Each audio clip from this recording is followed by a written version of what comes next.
You work harder than everybody around you. You exceed every goal. You're the first one in the office and the last one out.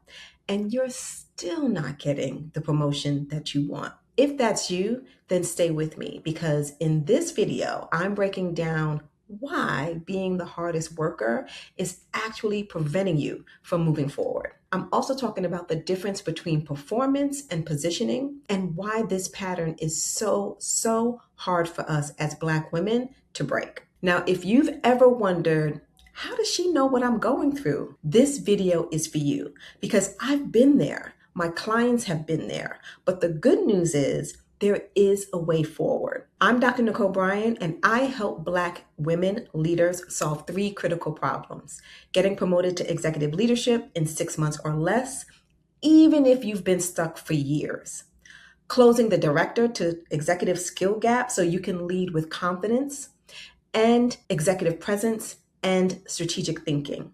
And the third problem I help you solve is successfully leading your team or your department from establishing credibility to building high-performing teams that deliver results. Okay, so let's dive in. You're probably nodding along already, aren't you? Because you are that hard worker. You're the reliable one, the one who never says no.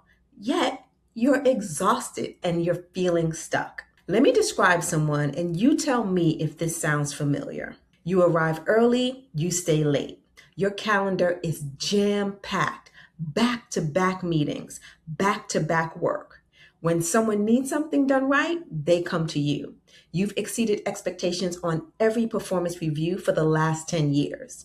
You take on projects that nobody else is willing to say yes to. And yet, when that vice president or senior vice president promotion came up, they gave it to somebody else.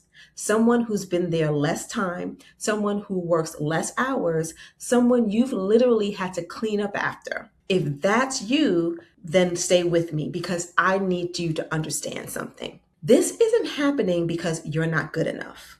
It's happening because you're too good at being a hard worker. And there is a big difference between being a hard worker and being an in-demand leader. Here's what's really happening. There's something called stereotype threat. This was studied by Dr. Claude Steele. When you are aware of negative stereotypes about your group, you overperform to counteract them. As a Black woman in corporate spaces, we have already learned that we have to work twice, hell, 3 times, 4 times as hard to be seen as half as good. This isn't just in your head. It is absolutely real. Then there's Prove-It-Again Bias, which was documented by Dr. Adia Harvey Wingfield. Black women face constant scrutiny, requiring 2 times the performance. What your white colleagues do once, you have to do repeatedly to prove your competence. In other words, the bar keeps moving. It's never enough. So what happened? You developed a survival strategy. You said, I'm going to be the hardest worker. I'm going to show them by being excellent. If I work harder than everybody else, they can't question my authority or my credibility. If I make myself indispensable, they can't let me go. But here's the trap. Being indispensable in your current role makes you unpromotable to the next level because you're too valuable where you are and they can't afford to move you. Or worse, some people see how great you are, they're threatened by you, and they're actively trying to block you from moving to the next level. That's the trap. A client once told me, I worked 70-hour weeks for 5 years. I never missed a deadline. I exceeded every metric, and I still got passed over for vice president 3 times. When she asked why, her boss said, she's too critical in her current role. We can't lose her as a director. Translation, your hard work made you stuck. Let me paint a few pictures for you and tell me which one is actually you. Scenario 1, the project collector. You're in a meeting. Someone mentions a complex project with no clear owner. Everyone's eyes start shifting around and they land on you. You feel that familiar pull. If I don't do it, it's not going to get done right. So you say yes, even though you're already maxed out. Is that you? Scenario 2, the proof machine. You're presenting in a leadership meeting. You're over prepared. You spent weeks preparing for this. You have backup slides for your backup slides. Your white male colleague presents next. He was half prepared, if that, but he gets the same response. You notice and it stings. Scenario 3, the ghost. You did exceptional work on a major strategic initiative. The vice president presents it to the executive team.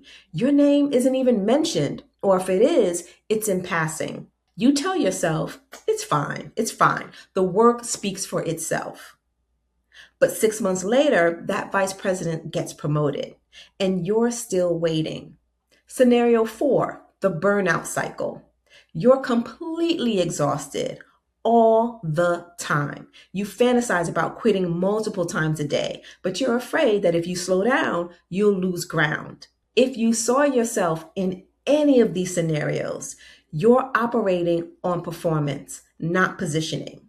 And that, my dear lady leader, is the problem. So let's talk about performance versus positioning. We're going to break it down. Performance is about what you deliver, the projects that you complete, the metrics that you hit, the goals that you exceed, how many hours you log, right? That's performance. Performance answers the question, can she do the job?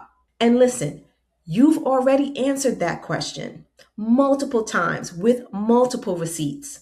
Your performance is not the problem here. Positioning, on the other hand, positioning is about where you've positioned yourself in the organizational ecosystem, who knows you and what they know you for, how you've been perceived by decision makers, what conversations you're included in or what conversations you're excluded from, what opportunities come to you without you having to chase them, where you sit in the network of influence and power inside your company or inside the industry. Positioning answers the question, is she ready for executive leadership? And here's what most people don't understand. At the executive level, everybody can perform. Performance is table stakes. It's the baseline. What separates those who get promoted is actually positioning, not performance.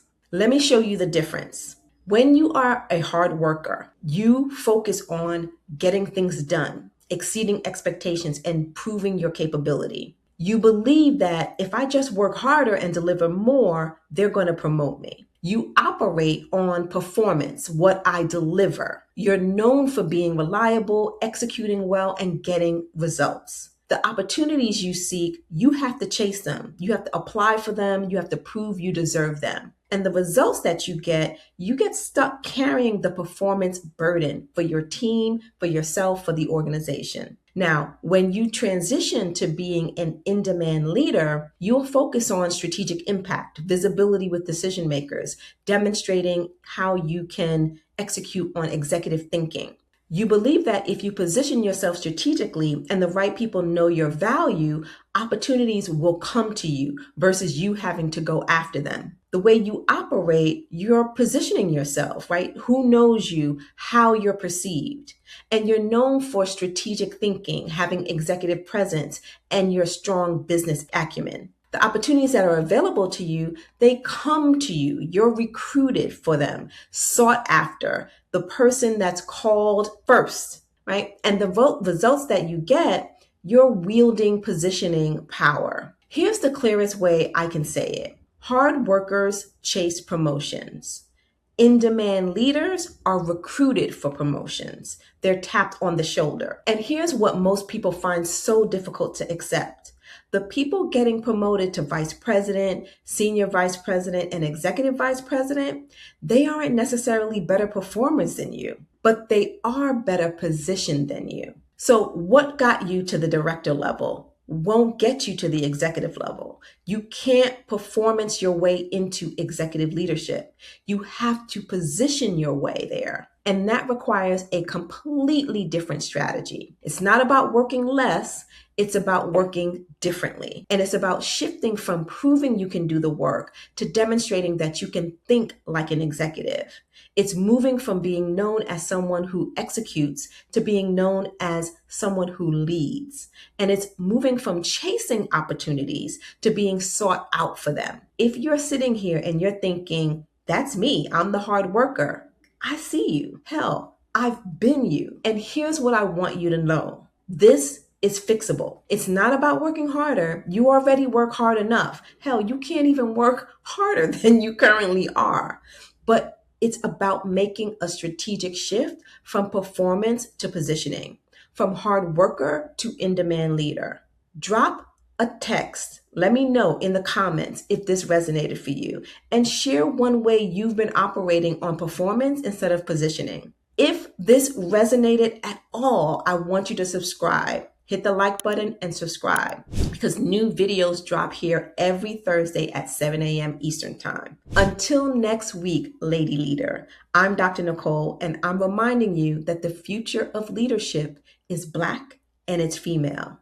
Keep leading your way.